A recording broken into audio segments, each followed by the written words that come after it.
What's up, movie fans?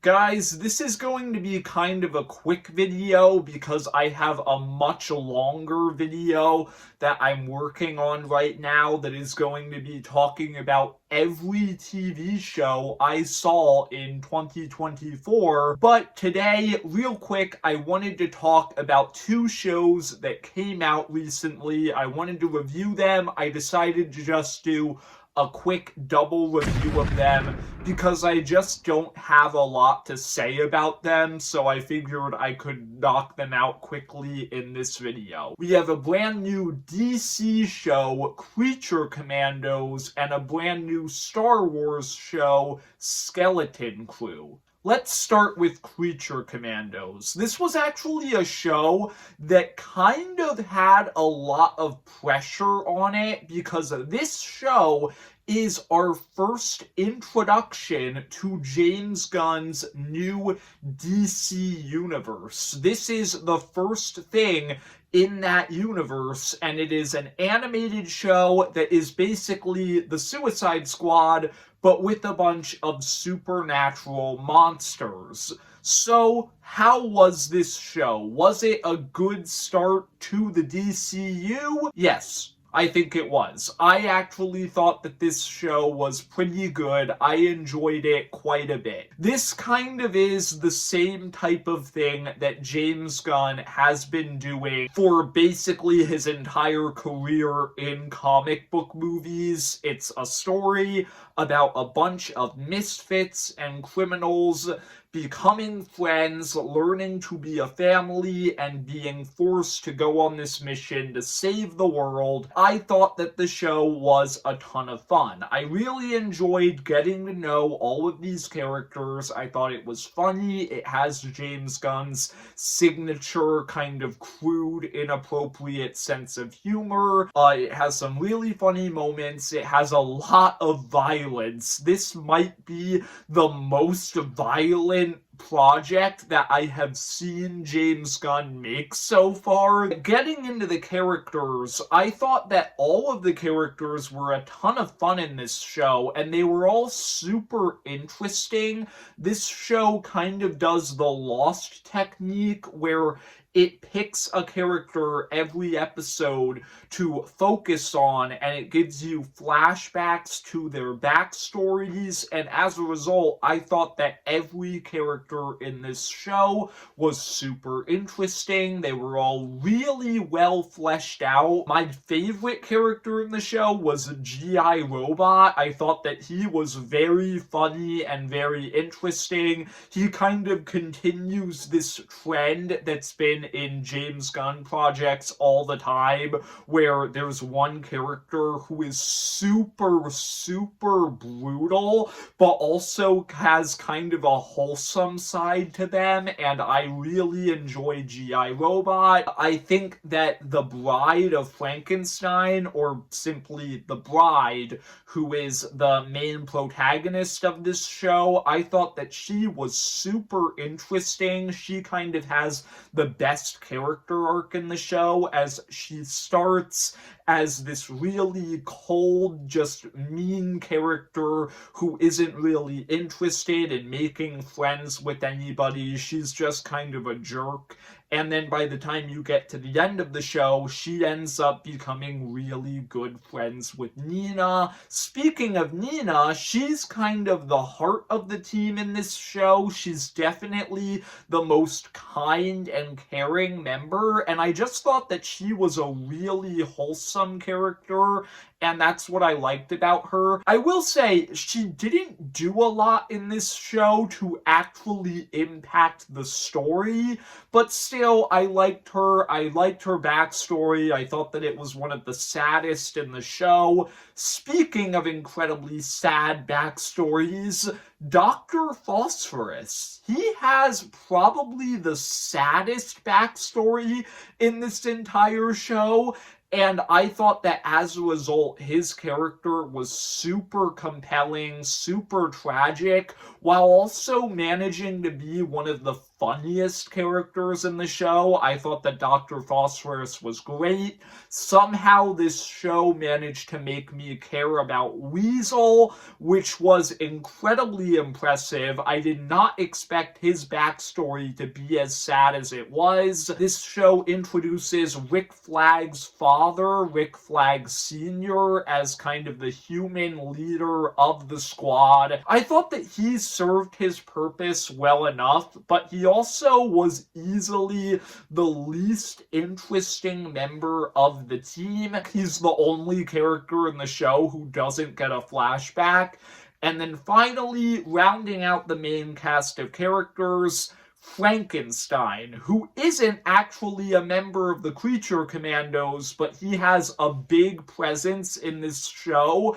And I thought that he was a great balance between being the funniest character in the show and also the most hateable character in the show, because he is the only person in this show where I was just watching him and I was like, this guy's kind of irredeemable. Like, I do not like the stuff that he's doing, but at the same time, he's really funny, and I thought that David Harbour kind of mended that line perfectly. He was one of the funniest, most interesting characters in the show. Yeah, overall, it's just another fun James Gunn project where we're taking all these characters who are misfits, bringing them together.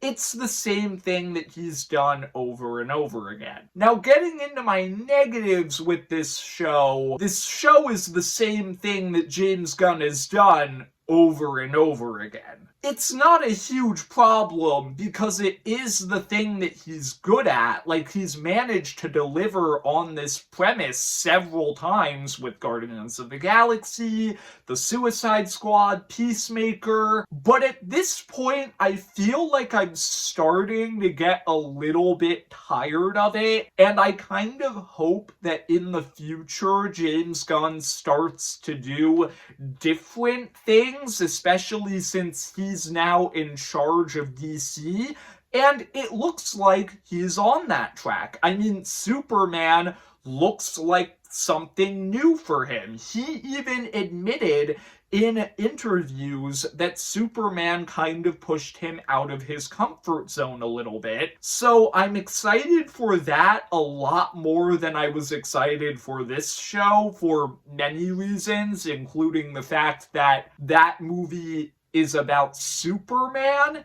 and this show is just about a bunch of C-list characters who I had never heard of before. But yeah, so that's really my biggest problem with this show. I just think that at this point, James Gunn's style has gotten a bit repetitive.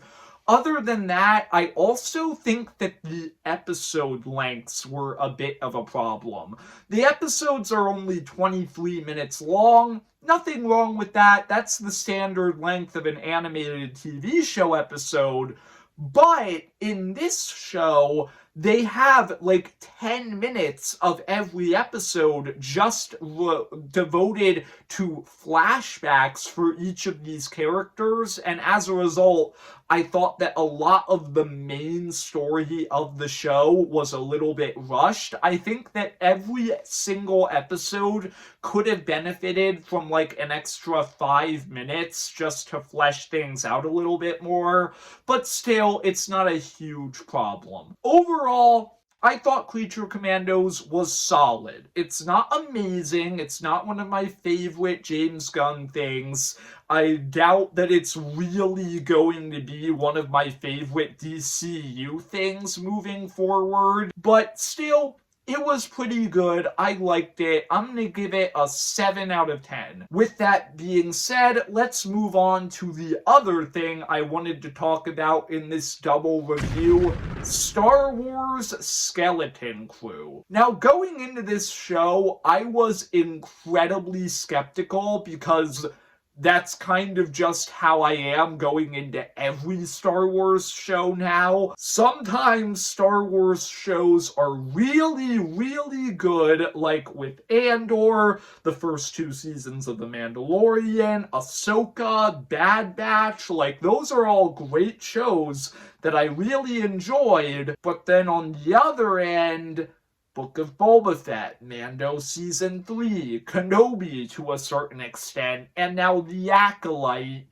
Yeah, Star Wars television can be incredibly inconsistent, and at this point, I'm really just never sure what I'm going to get when a new Star Wars TV show comes out. So, going into this show, I was hoping for the best and preparing for the worst.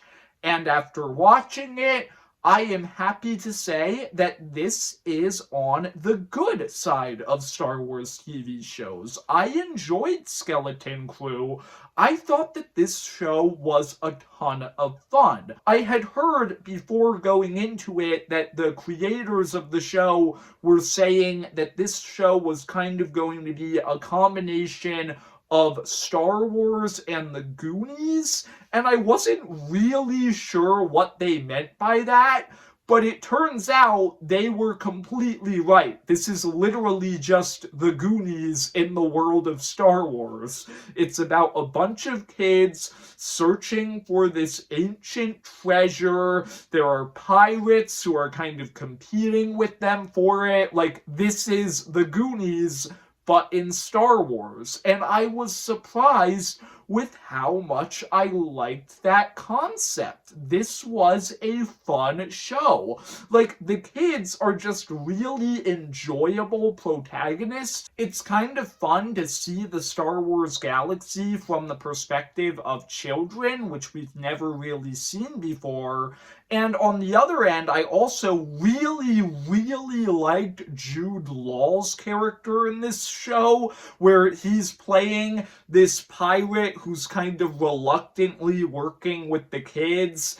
And he seems like he has good intentions for them, but you're also not really sure if you can trust him because he is an incredibly slimy, scummy guy. And then over the course of the series, the direction that they went with his character, I really liked him. He was definitely the standout of this show, and I don't really want to spoil anything that happens with him, but yeah, he was definitely my favorite character. But yeah, in general, I just really enjoyed seeing this kind of adventure storyline with these kids. I thought that they were all super likable characters. I enjoyed kind of getting to just have fun and vibe in the Star Wars galaxy. Like, this show really is just this classic feeling adventure storyline.